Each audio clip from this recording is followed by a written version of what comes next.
all your money.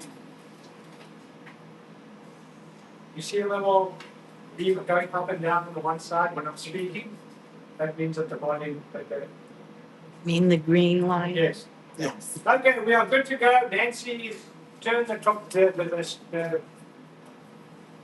camera on for the first time today, so we'll just check that quickly. So good morning and welcome everyone, and it is definitely good to be back here again this whole day. One thing I've always noticed about kids, people sometimes when we were in Dallas and complain about kids, I don't have kids running around and no kids at all in the church.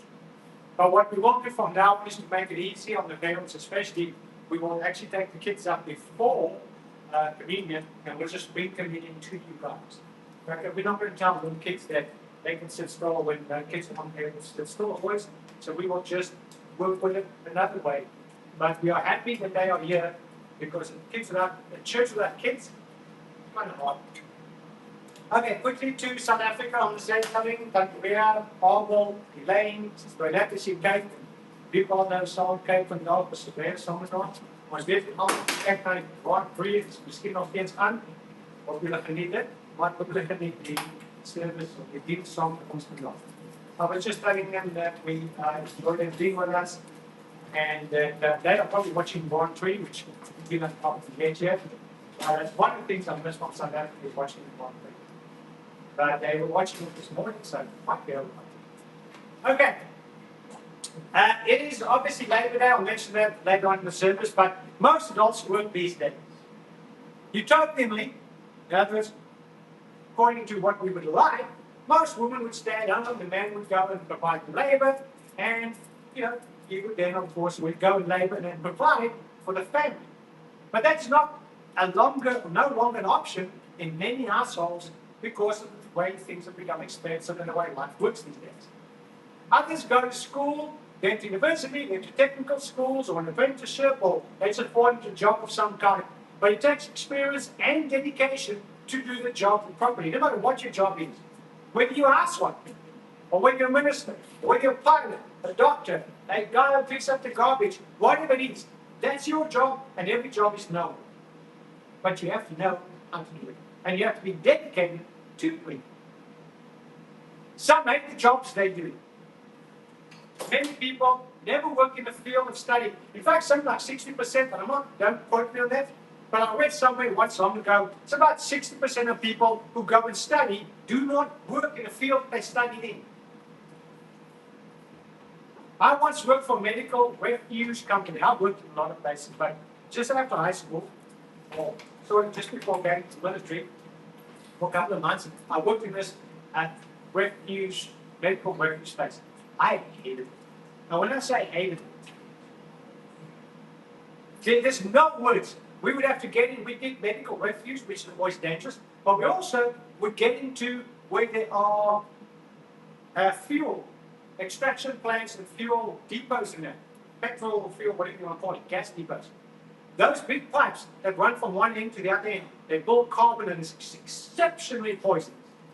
We would have to get in there with hoses connected to masks and that, and walk, and it's pitch dark. If your light goes out, there's holes everywhere that go down 40, 50 feet into sludge and whatever else.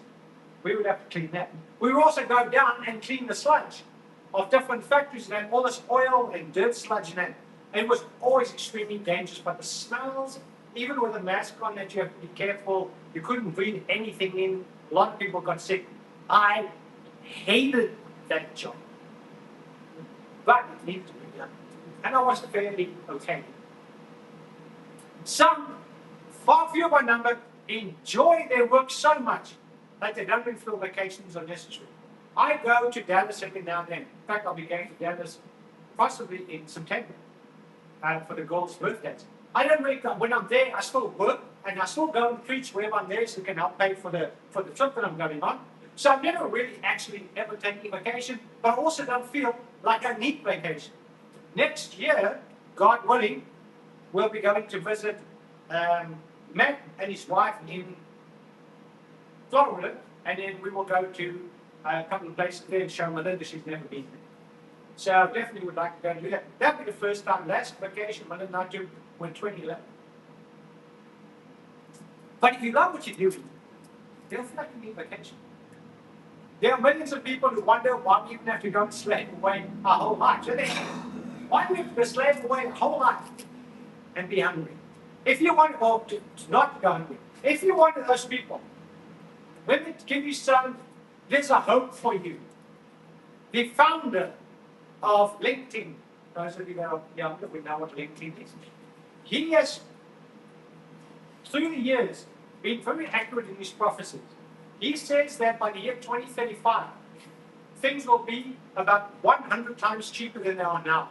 And you will work about 60% less than you do. Because AI will do so much for you that you won't have to do much yourself anymore. And that is very believable to me.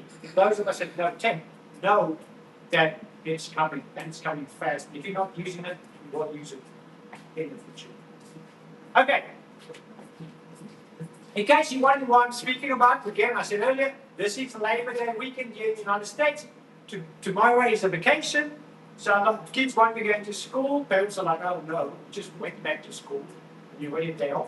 But they're going to have a day off tomorrow and enjoy Labor Day with us. I figured since this is the weekend that we celebrate it on, I don't always do this kind of thing, but I would talk about laboring in the Lord, servant type, laboring in the Lord, a biblical perspective on work. See, it's one thing talking about work from a worldly perspective, which is what we actually do. We other than ministers, all of us work in the world, for the most part. We might have bosses that are Christians, but we work in a worldly setting. But what about, have you ever thought about your biblical perspective on the work that you do? And that's what we want to talk about. Labor Day is a time that we reflect on the value and significance of our work. Again, I don't care what you do. Your work is significant to someone. Jeff works in IT at the hospital.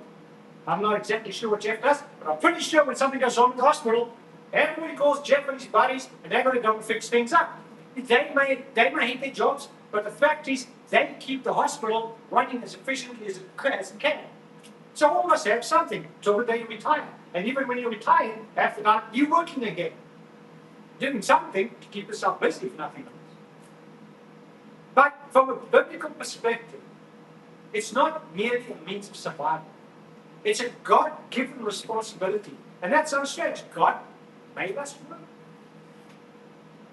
Well, let's think about it. Point number one, work is a divine calling, Genesis 2:15. Genesis 2:15. The Lord took the man and put him in the Garden of Eden to work it and keep it. Before there were even women to get on his case and tell him that he hasn't done the job properly and that he hasn't fed the animals, because he probably forgot all the time because he's a man, that she would go out and Lord him sheep did. He was already told to keep it.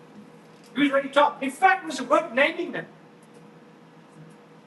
So from the beginning of time, God has assigned work to humanity. You know why? Do you know why we work? Because if we didn't work, we'd be in trouble. Because look at anyone who doesn't work. They get themselves into trouble all the time. Bored, bored, bored,